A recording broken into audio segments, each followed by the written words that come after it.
Pour le moment, on va se nourrir de la parole de Dieu.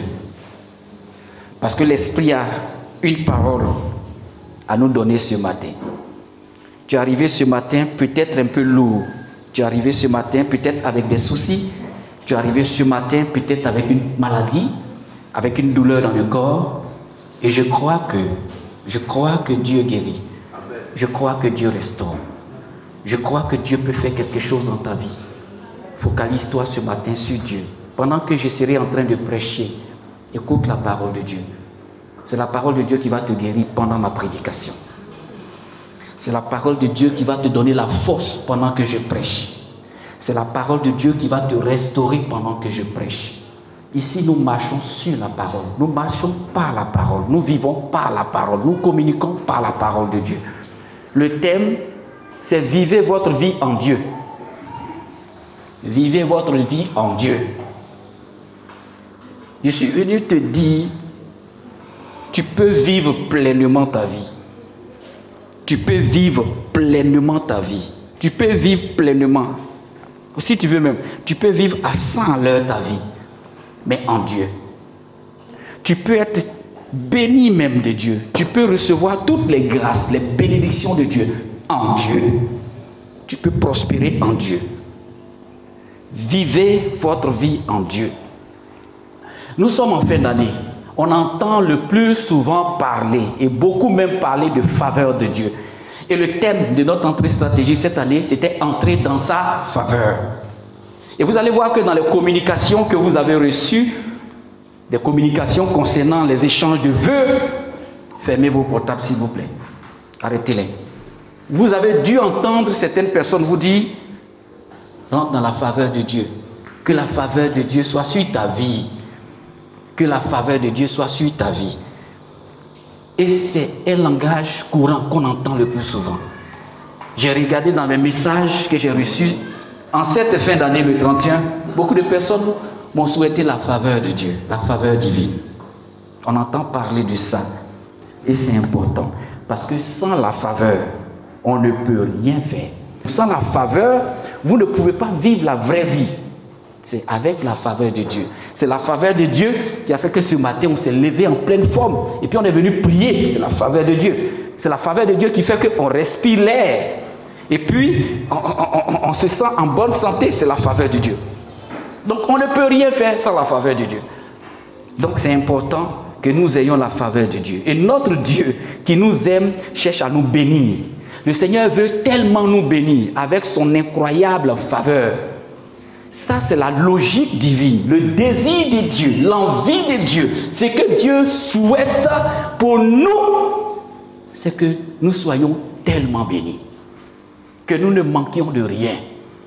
Donc ça là, c'est tout à fait normal dans le plan de Dieu. Le plan de Dieu pour ta vie, c'est que tu vives sous la faveur de Dieu et que tu vives pleinement ta vie. C'est pour cela, nous les chrétiens, c'est nous qui devons vivre.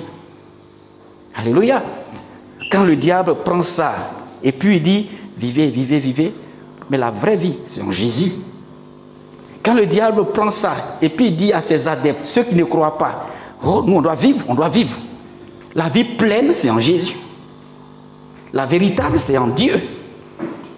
C'est quand tu es en Dieu que tu vis bien. Parce que quand tu n'es pas en Dieu, dis-moi, quelle vie tu auras? Quelle vie tu auras? Quelle bonne vie peux-tu avoir hors de la présence de Dieu? Malheureusement, aujourd'hui, certains déforment l'enseignement au sujet de la faveur de Dieu. C'est vrai, on parle de faveur de Dieu, mais d'autres utilisent la faveur de Dieu comme un moyen de gagner des bénédictions matérielles, comme un moyen de gagner des bénédictions physiques et émotionnelles de la part de Dieu. C'est vraiment tragique, peuple de Dieu, que cela soit réduit.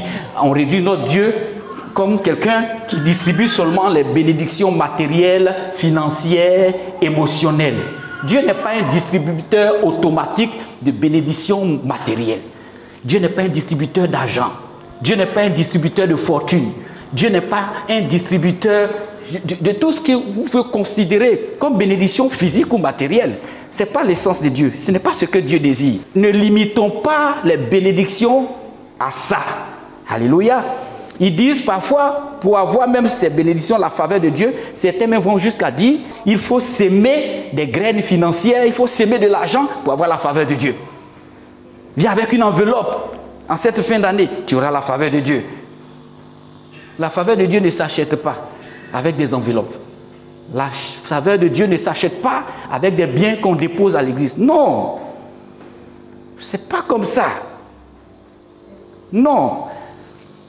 C'est pas comme ça. Ça ne s'achète pas. Dieu nous aime.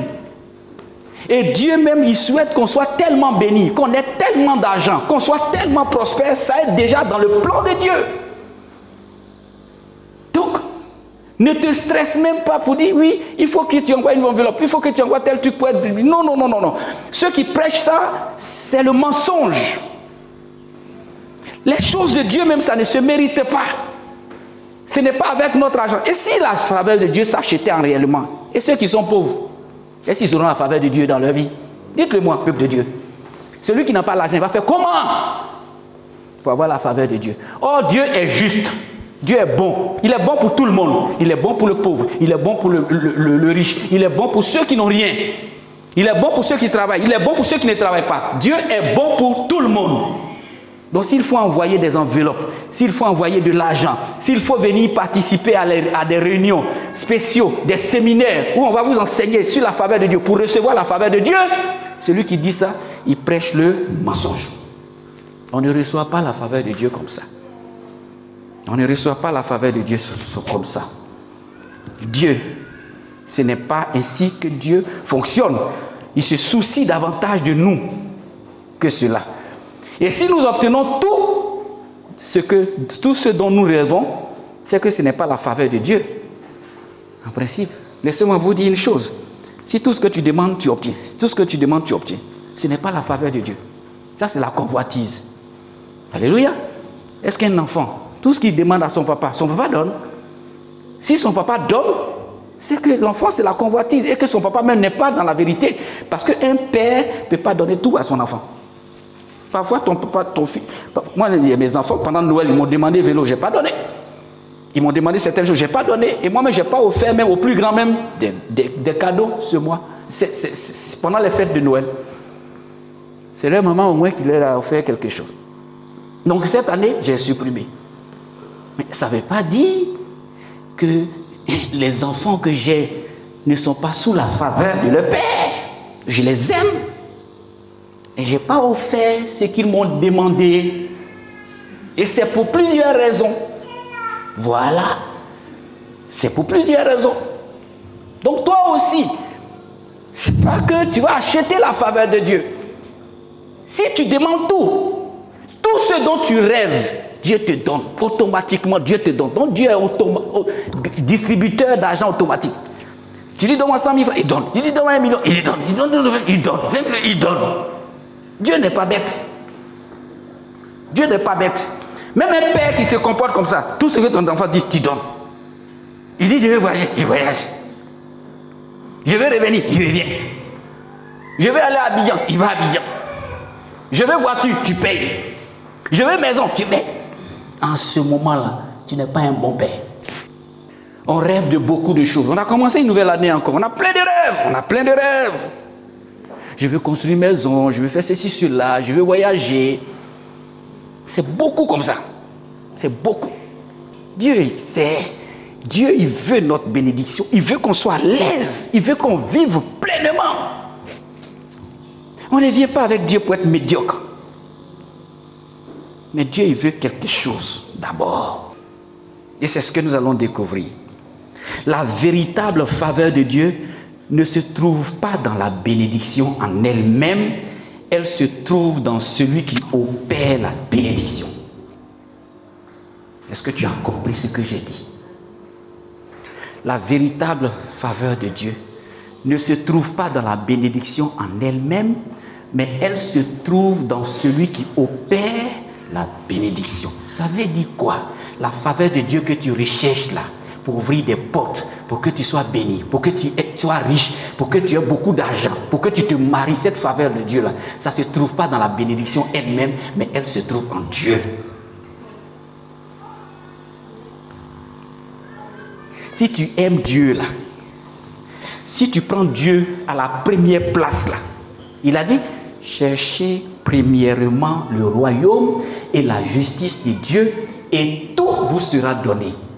Matthieu 6, verset 33. Ça, c'est le verset clé sur lequel je veux prêcher ce matin. Matthieu 6, 33. La véritable faveur ne se trouve pas dans la bénédiction elle-même. La véritable faveur ne se trouve pas dans les biens matériels. Ça ne se trouve pas dans la richesse. Ça ne se trouve pas dans l'argent. Ça ne se trouve pas dans la belle maison. Ça ne se trouve pas dans la belle voiture. Donc tout farotage on fait peut-être avec nos biens là. La vraie faveur de Dieu là, ça ne se trouve pas dans ces biens là. Parce que ces biens là aussi, les païens ont ça. Les païens ont beaucoup, même plus que nous. Est-ce que tu m'entends? Autant il y a des milliardaires chrétiens, il y a des milliardaires aussi païens. Les gens, ils ne connaissent pas Dieu. Ils sont dans les sectes. Ils sont dans la franc-maçonnerie. Ils sont dans les sectes pernicieuses. Et puis ils prospèrent. Et puis ils ont des buildings. Ils ont des immeubles. Donc la vraie faveur de Dieu là, ça ne se trouve pas dans la bénédiction matérielle, physique et émotionnelle. Mais elle se trouve dans celui qui opère. Qui t'a donné ça? Qui peut te donner ça? Aime Dieu d'abord. Vis pour Dieu. Marche pour Dieu. Exerce pour Dieu. Témoigne pour Dieu. Dieu est la priorité dans ta vie. Et tu verras. Il a promis. Il a dit, cherchez premièrement. Qui est-ce que tu cherches dans ta vie actuellement? Tu cherches l'argent seulement en venant à l'église. C'est l'argent que tu cherches. Tu cherches seulement mariage en venant. D'autres viennent avec beaucoup d'intérêt comme ça. Quand ils viennent dans des communautés, ils ont quelque chose derrière la tête. S'ils n'ont pas ça, ils s'en vont. C'est pour ça que vous voyez que les églises, là, les gens circulent dans les églises. Ils sont ici aujourd'hui, demain ils sont ailleurs. Ils sont là-bas aussi, demain ils cherchent. D'autres cherchent miracle. Où on dit, viens, tu seras béni. Viens, tu vas voyager. Viens, tu vas faire ça. Ils aiment ça. Et quand le prophète a communiqué, il a dit ça, il a prophétisé. Quand ça ne vient pas, ils s'en vont. Or, leur vie là n'est pas propre. Or, ils ne cherchent pas Dieu. Si tu ne cherches pas Dieu, ton argent là, l'or là, Dieu ne peut pas te donner. Si tu n'aimes pas Dieu, pourquoi Dieu va te donner de l'argent? Et puis l'argent même là, ça va te tuer. Est-ce que vous savez que les bénédictions là peuvent nous tuer? Est-ce que tu sais que l'argent peut te tuer? Est-ce que tu sais que l'or peut te tuer? Est-ce que tu sais que les plaisirs de ce monde peuvent te tuer? Vis plutôt ta vie en Dieu, pleinement. Vivez en Jésus, marchez en Jésus, et vous serez prospères. La faveur de Dieu, ça ne s'achète pas. La faveur de Dieu, c'est un don gratuit que Dieu donne. C'est une grâce pour que Dieu donne à ceux qui le cherchent de tout leur cœur. Si Dieu est premier dans ta vie là, s'il occupe la première place, regardez, il y a beaucoup de choses qui veulent occuper la première place dans nos vies. Chaque jour, on se bat. Chaque jour, c'est des luttes internes et externes. Mais on doit prendre la décision de faire de Dieu la priorité. Et je crois que ce matin, avant de vous déplacer, vous avez choisi, soit rester à la maison, ou venir ici. Et comme Dieu a été le premier, vous avez privilégié, venez ici. Beaucoup après ça, là, ils ont des réunions. Mais ils ont voulu d'abord venir au Seigneur. Ils ont voulu d'abord venir louer le Seigneur. Ils ont voulu d'abord venir adorer Dieu. C'est pour ça qu'on est là. Continue comme ça toujours. Dieu premier. Dieu premier. Cherchez premièrement le royaume et la justice de Dieu. Et tout vous sera donné par-dessus. Le tout là, ce sont les bénédictions. Mais d'abord Dieu. Cherche Dieu. Cherche Dieu. Cherche Dieu. D'abord. Vis ta vie en Dieu. Fais ton programme avec Dieu. Mets Dieu à la première place. Notre Père Céleste qui nous aime, mets-le à la première place. La fin qui réside dans le cœur de chaque être humain, c'est de le chercher, lui, pas les choses. Cherchons d'abord Dieu. Ne cherchons pas d'abord les choses là. Ne cherchons pas d'abord à être riches, ne cherchons pas d'abord la richesse, ne cherchons pas d'abord à avoir des biens matériels, ne cherchons pas ça d'abord. Ça là, c'est pour nous, ça va nous suivre quand on va chercher Dieu. Quand tu cherches Dieu, ça là, et puis Dieu même il dit, va, richesse là, va chez mon fils là, parce qu'il me cherche. Quand tu cherches Dieu, les bénédictions là, Dieu permet que ce soit les bénédictions qui te cherchent. Et puis ça te poursuit comme ça, tu cherches. Mais quand tu mets les bénédictions d'abord, quand tu cherches bénédiction, toi chrétien, tu ne trouves pas. Cherchez ça d'abord, vous n'allez jamais trouver. Cherchez d'abord Dieu et vous allez voir que Dieu va orienter les bénédictions vers vous. C'est comme ça que la faveur là, Dieu donne. Tous ceux qui cherchent Dieu reçoivent la faveur de Dieu, de tout leur cœur, de toute leur âme, de tout leur esprit. C'est pour ça le premier commandement. Tu aimeras le Seigneur de tout ton cœur, de toute ton âme et de tout ton esprit. Pratiquons le premier commandement. D'abord, en toutes choses. Ce que je peux te souhaiter cette année, je ne vais pas dire la faveur, mais je vais te dire cherche Dieu. Cherche Dieu. En cherchant Dieu, tu reçois la faveur de Dieu. Une faveur qui ouvre toutes les portes. Une faveur qui te donne l'argent, qui te donne les moyens de subsistance. Parce que Dieu ne va pas permettre que tu manques de quelque chose, que tu aies faim. Il nourrit les oiseaux du ciel. Ce n'est pas toi qui ne peux pas nourrir. Si Dieu nourrit les corbeaux, eux ils ne sèment pas, ils ne moissonnent pas. Mais Dieu pourvoit à leurs besoins tous les jours. Ils mangent, ils sont rassasiés tous les jours. Tous les jours. Ils mangent. Leurs enfants sont nourris tous les jours. Ils n'ont pas champ de manioc, ils n'ont pas champ de riz. Mais Dieu pourvoit à leurs besoins. Ce n'est pas toi son fils. Celui qui l'a créé à son image. Nous sommes l'image du Dieu vivant. Nous devons marcher en cherchant Dieu d'abord. Cherche Dieu, cherche Dieu. Vive ta vie en Dieu. Vive pleinement en Dieu. Oui. De toute façon, les païens vivent pleinement leur vie en Satan là. Dieu veut voir des chrétiens qui vivent leur vie en Dieu. Quand on dit affaire de Dieu, ils sont dedans. Quand on dit chanter, ils sont dedans. Quand on dit prière, ils sont dedans. Oui. C'est ceux-là que Dieu bénit. Ce n'est pas qu'ils ne veulent pas l'argent, ils ne veulent pas l'or, ils ne veulent pas voyager. Non, hein? C'est en faisant ça que Dieu ouvre. Parce que Dieu sait ce qui est bon pour eux. Tous ceux qui chercheront Dieu premièrement cette année recevront la faveur de Dieu qui ouvre les portes. Les plus hermétiquement fermées seront ouvertes devant eux parce que la parole de Dieu le dit. Il dit cherchez premièrement le royaume et tout vous sera donné. Tout. Et quand Dieu dit tout, c'est tout. Beaucoup de chrétiens aujourd'hui cherchent d'abord des richesses. Même des hommes de Dieu cherchent d'abord l'argent. On cherche à remplir les églises. On prêche de l'évangile qui est dilué pour que les fidèles restent. Pour prêcher la vérité de Dieu. Vis ton ministère. Vis-le pleinement en Dieu. Marche dans la vérité. Vis ta vie. Il ne faudrait pas que le païen te regarde et puis il ait pitié de toi. Non. Il faut lui montrer que la vraie vie, la vraie valeur de la vie, c'est en Jésus. Je vois des chrétiens parfois, même venir à l'église là, ils sont là, tristes. Mais quand le païen te voit, il n'a même pas le courage de venir à l'église. Mais quand tu prends ta Bible et que tu chantes en venant, tu es content, tu es heureux, il se dit, mais lui là, il est heureux, il va où? Il va à l'église. Vous venez à l'église parfois, vous n'êtes pas content. Mais les gens ne vont pas rentrer, ils ne vont pas vous suivre. Soyez fiers, rassemblez vos enfants, vos familles, allons à l'église. David pouvait le dire, je suis dans la joie quand on me dit, allons à la maison de l'Éternel. Mais quand tu viens dans la maison de l'Éternel, tu n'es pas joyeux. Tu chantes, on chante, tu ne chantes pas. Tu es assis. Non, non, non, non, non, non, cette année, non. Vivez votre vie. C'est un choix à faire. Soit tu vis pleinement en Dieu, ou tu vis pleinement dans le monde. C'est pour ça que j'aime bien les païens quand ils vivent pleinement leur vie. À 100 à l'heure. Et ils ne s'amusent pas. Hein. Ils sont à 100 à l'heure dedans. Un vrai païen là. Mais chaque week-end, il est parti. Il vit sa vie. Il multiplie les femmes là comme ça. Pac, pac, pac, pac. Mais toi, tu dis que tu es chrétien. Et puis toi-même, venir à l'église là, c'est pas là. Tu vas rater des deux côtés. Vivez votre vie en Dieu. Vous allez voir, Dieu va ouvrir des portes. J'ai choisi le Seigneur.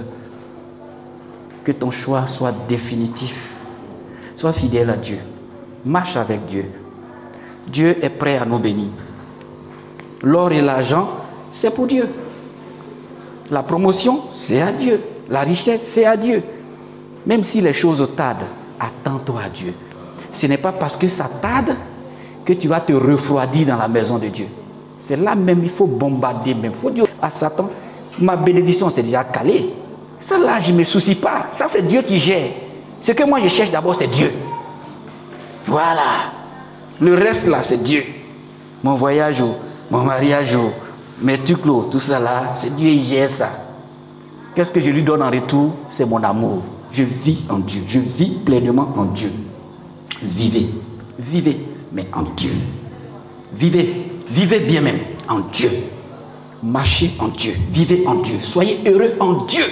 Il y a de la joie de servir du Seigneur. Il y a de la joie d'être dans la vérité. Quand tu es dans la vérité, tu es pleinement en paix.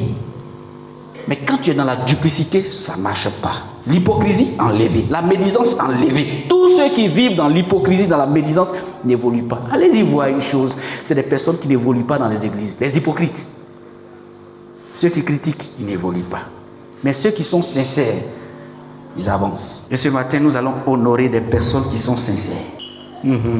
Pour que ce soit un exemple.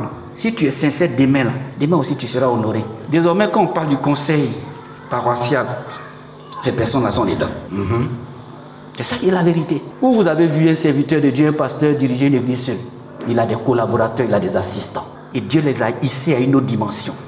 Ils sont jeunes, mais ils sont pleins d'esprit. Ils sont jeunes, mais ils ne parlent pas comme ça parce qu'il faut parler la liberté dans le langage. Non, ils respectent. Dieu va les bénir. Ils seront consacrés. Et le Seigneur va les faire prospérer encore. C'est comme ça que Dieu fait. Tu es fidèle en peu de choses, Dieu te donne de grandes choses. Ils seront là maintenant pour vous servir. Parce qu'ils vous ont servi pendant plus de 5 années. Ils vous ont déjà servi en tant que des responsables. Mais c'est leur fidélité là qui est en train de payer aujourd'hui. Oui, leur fidélité, c'est ça qui va payer aujourd'hui. C'est vrai, ils ont pu peut-être commettre certaines erreurs. Mais ils se sont relevés. Dieu les a relevés. Et aujourd'hui, tu seras pareil si tu cherches Dieu. Si tu es sincère. Si tu es dans la vérité. Cherche Dieu seulement. Tu vas avoir ce que tu veux. Dieu n'est pas limité. Il est un pourvoyeur par excellence. Nous sommes en début d'année. Ce que je peux vous souhaiter, c'est le meilleur. Le meilleur. Et le meilleur que je peux vous souhaiter, c'est en Dieu. Il est la vérité, le chemin et la vie. Vivez votre vie en Dieu. Donnez envie aux païens là d'accepter Jésus. C'est pour cela, apprenez à bien vous habiller, même quand vous venez dans la maison de Dieu. Apprenez à être correct. Apprenez à mener une vie sainte en Dieu. Amusez-vous en Dieu. Réjouissez-vous en Dieu. Allez-y jouer au ballon même en Dieu. Tout ça en Dieu, en Jésus, on peut pleinement vivre. On n'est pas coincé en Jésus. Si tu te coinces en Jésus, tu vas te cacher pour aller vivre avec les païens. Oui. Si tu te coinces en Jésus, tu vas te cacher pour aller vivre pleinement avec Satan. Mais si tu te libères en Jésus et que tu vis pleinement en Jésus, quelles sont les passions, les distractions qu'on ne peut pas faire dans la maison de Dieu? Que tu ne peux pas faire à la maison avec ta famille? Dis-le-moi. Nous avons tout en Jésus. Que le Seigneur nous guide. Vivons notre vie en Dieu. Et nous serons bénis. Jésus d'abord premier. Quand il est premier, tu cherches Dieu. Tout est clair. Tout est orienté. Tout est organisé. Et les bénédictions là, c'est eux maintenant qui te cherchent. Ce que tu as loupé en 2022 là, le Seigneur va te l'accorder si tu le cherches vraiment de tout son cœur. Que la grâce et la faveur de Dieu soient sur votre vie. Bonne et heureuse année à vous. À l'écoute de la parole de Dieu. Retrouvez-nous sur nos pages Twitter, Instagram et YouTube. Que Dieu vous bénisse.